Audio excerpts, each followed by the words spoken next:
భారత ప్రధాని మోడీ గారు రేపు తమిళనాడులో కొత్త పంబన్ బ్రిడ్జ్ ఇనాగ్రేట్ చేయనున్నారు. మెయిన్ల్యాండ్ ఇండియాకి తమిళనాడులో అడుగు భాగంలో ఉన్న రామేశ్వరం ఐలాండ్కి మధ్య దాదాపు 2.07 కిలోమీటర్స్ డిస్టెన్స్ ఉంటుంది. ఈ ఐలాండ్ని కనెక్ట్ చేస్తూ కొత్త పంబన్ బ్రిడ్జ్ కన్స్ట్రక్ట్ చేశారు. పాత బ్రిడ్జ్ 1914లో కన్స్ట్రక్ట్ చేశారు. అది చాలా ఓల్డ్ అయిపోయిందనమాట. దాంతో కొత్త బ్రిడ్జ్ కనెక్ట్ చేశారు. దీనివల్ల ఎక్కువ ట్రాఫిక్ హ్యాండిల్ చేయొచ్చు. చాలా కాలం పాటు ఈ బ్రిడ్జ్ ఉంటుంది. మ్యారిటైమ్ నావిగేషన్ అనేది ఇంకా బెటర్ అవుతుంది. ముఖ్యంగా regional connectivity, economic growth Boost అవుతాయని చెప్పి ఈ సందర్భంగా సోర్సెస్ చెప్తున్నాయన్నమాట. ముఖ్యంగా ఏప్రిల్ 6 అంటే రేపు శ్రీరామనవమి. ఈ రోజున పంబన్ బ్రిడ్జ్ తమిళనాడులో ఇనాగ్రేట్ చేయడం ఒక విశిష్టత అని చెప్పుకోవచ్చు.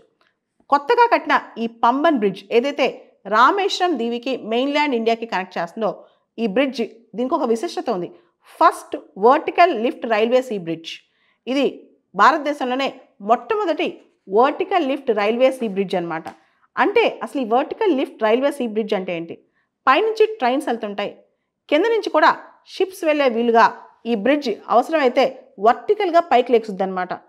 సో ఈ బ్రిడ్జ్ మీద పైన ట్రైన్స్ వెళ్తుంటాయి, కింద నుంచి కూడా షిప్స్ వెళ్ళే వీలుగా ఈ బ్రిడ్జ్ని పైకి లేపుకోవచ్చు. ఇదే దీనిలో ఉన్న విశిష్టత అనమాట. అందుకనే first vertical railway sea bridge అంటున్నాం అనమాట. ఇది చాలా విశిష్టమైనది భారతదేశంలో అని చెప్పవచ్చు. భారత్ శ్రీలంక మధ్య నారో పార్క్ స్ట్రైట్ ఉన్న విషయం మనకు తెలుసు. అయితే మెయిన్ల్యాండ్ ఇండియాకి మన భూభాగమే రామేశ్వరం ఐలాండ్ ఉంది. దానికి మెయిన్ల్యాండ్ ఇండియాకి 2 కిలోమీటర్స్ చిన్న డిస్టెన్స్ ఉంటుంది అనమాట. ఈ ఏరియాలో ఇది కూడా పార్క్ స్ట్రైట్ ఏరియానే, దీనిలో చిన్న డిస్టెన్స్ ఉంటుంది. ఈ డిస్టెన్స్ని కవర్ చేయడానికి ఈ పంబన్ బ్రిడ్జ్ ఉంటుంది అనమాట. సో స్మూతర్ కనెక్టివిటీ కోసం, బెటర్ నావిగేషన్ కోసం ఈ కొత్త పంబన్ బ్రిడ్జ్ కట్టారనమాట. అంటే రామేశ్వరం ఐలాండ్ని మెయిన్ల్యాండ్ ఇండియా కనెక్ట్ చేయటం. సాధారణంగా ఇంతకు ముందున్న పాత బ్రిడ్జ్ ఏదైతే పంబన్ బ్రిడ్జ్ ఉందో దాదాపు 35 నిమిషాలు పట్టేది ఈ 2 కిలోమీటర్స్ ట్రావెల్ చేయాలంటే. కానీ కొత్త బ్రిడ్జ్లో కేవలం 5 నిమిషాల్లో ట్రావెల్ చేసేయచ్చంట. ఇదే విశిష్టమైన అంశం అనమాట. అయితే పాత బ్రిడ్జ్ కొరోజన్ అయిపోయింది, ట్రాఫిక్ని హ్యాండిల్ చేయలేకపోతుంది, ఇన్సఫిషియెంట్ ట్రాన్స్పోర్టేషన్ సిస్టమ్, గూడ్స్ కానీ మనుషులు కానీ చాలా ఇబ్బంది అవుతుంది అనమాట. ముఖ్యంగా పాత బ్రిడ్జ్ హార్ష్ మెరైన్ ఎన్విరాన్మెంట్ ఏదైతే ఉందో దానికి తట్టుకోలేకపోతుంది అనమాట, బాగా ఎఫెక్ట్ అయిపోయింది. దాంతో ఈ ట్రాఫిక్ మొత్తాన్ని హ్యాండిల్ చేయడానికి ముఖ్యంగా ఈ బ్రిడ్జ్ మీద చాలా తక్కువ టైంలో అంటే 5 నిమిషాల్లోనే రామేశ్వరం నుంచి మెయిన్ల్యాండ్ ఇండియాకి. అంతేకాకుండా ఈ కొత్త పంబన్ బ్రిడ్జ్ నిర్మించడానికైన ఖర్చు 550 కోట్లు. దీనిలో మొత్తం 99 స్పాన్స్ ఉన్నాయి. అంటే ఒక్కొక్క సపోర్ట్ తీసుకుంటూ ఎలా బ్రిడ్జ్ కన్స్ట్రక్ట్ అయింది, మొత్తం సపోర్ట్ మధ్య ఎంత గ్యాప్ ఉందంటే 99 స్పాన్స్ ఉన్నాయన్నమాట. దాదాపు ఈ బ్రిడ్జ్ 17 మీటర్స్ హైట్కి లెగుస్తుంది. ఇదే వర్టికల్ బ్రిడ్జ్ అనమాట. ఇదే ఈ బ్రిడ్జ్లో ఉన్న కొత్త కాన్సెప్ట్ అనమాట. యాక్చువల్లీ పాత బ్రిడ్జ్లో ఒకటే ట్రాక్ ఉందంట, కానీ కొత్త బ్రిడ్జ్ మీద 2 రైల్వే ట్రాక్స్ ఉన్నాయంట.